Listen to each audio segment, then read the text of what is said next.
There are many vectors. Velocity is a vector, acceleration is a vector. We can draw a vector from the origin to an actual position of an object. Normally we call it r, historically a radius, but now we just call it a position vector. And when an object travels in space and time, position vector changes. And eventually, from initial position vector, we get to the final position vector. But also we know there is a different vector we've used before, a displacement from start to finish. This red arrow, we used to call it S, but now we can see that it also supposed to be related to initial r and final r, right? If we take initial position vector and we add a displacement, we should get final position vector. We generalize this approach to a standard procedure for adding any vectors. First of all, we can rewrite it slightly differently. Displacement, turns out, can be written as difference between final position vector and initial position vector. And that's what we use to write as delta. So these are standard symbols for a displacement. And now, this is physics. This is how an object moves. Let's say I start here and I walk like that. That will be my displacement number 1. Make a turn, and I'm here. That's my displacement number 2. What will be my total displacement? According to a definition, it should be this. So it is natural for me to say that my total displacement is equal to the sum. Now, I say it doesn't have to be a displacement. Any vector of any nature can be added to another vector using this procedure. This procedure has a name, a tail to a head. So let's say I have a vector of any nature.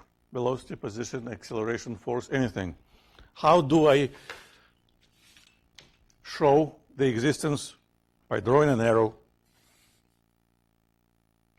All right. Now I need to call it any letter, let's say A.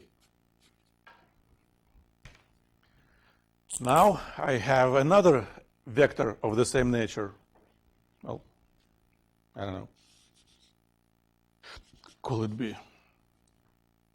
Now I need to find the sum. How do we? Well, we can write a word, sum. There is another word. The result of this procedure is called a resultant, R. What do I have to do? I have to make a triangle like I did it. How can I make a triangle? That's what scissors is for. Yeah.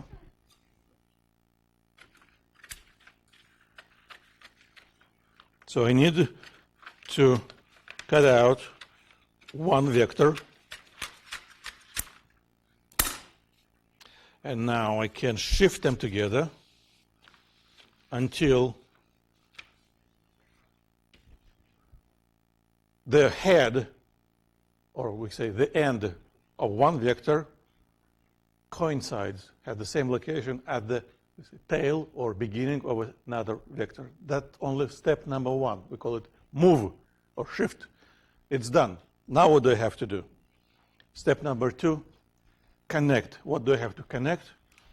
The very first point of this procedure with the very last point of this procedure. What do I need for that? A ruler, a vector cannot be bendy, it's wavy. Well, this is kind of short. Okay.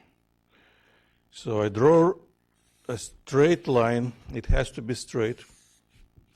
Is it a vector? No. What's missing? Do I draw it this way? No, it has to go from, well, we can say start and finish. That's how it has to go.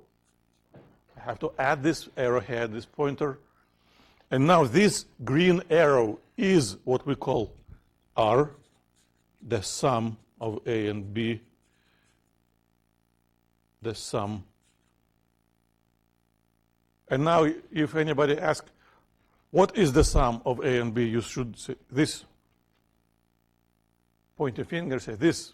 If you don't see an arrow, there is no resultant. What can we do now? Take a ruler and measure how long is that. Take a protractor and measure an angle. And this is how it has to be done. Now, of course, we don't have to use scissors every time. Yeah. One arrow, A. Second arrow, B. I can imagine that I have those scissors. So I can imagine that I take this and move it here.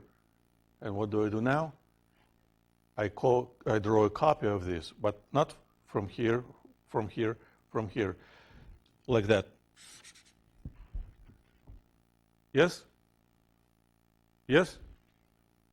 No. What's wrong with this?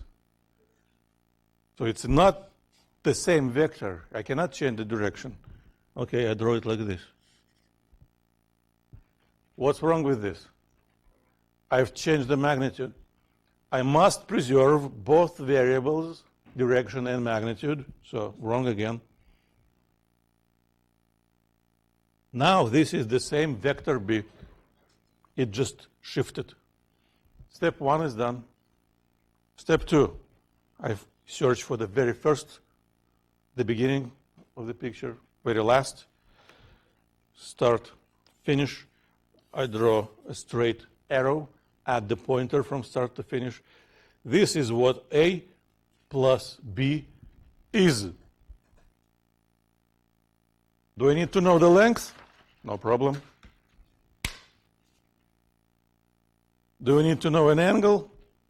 Well, x-axis. Protractor.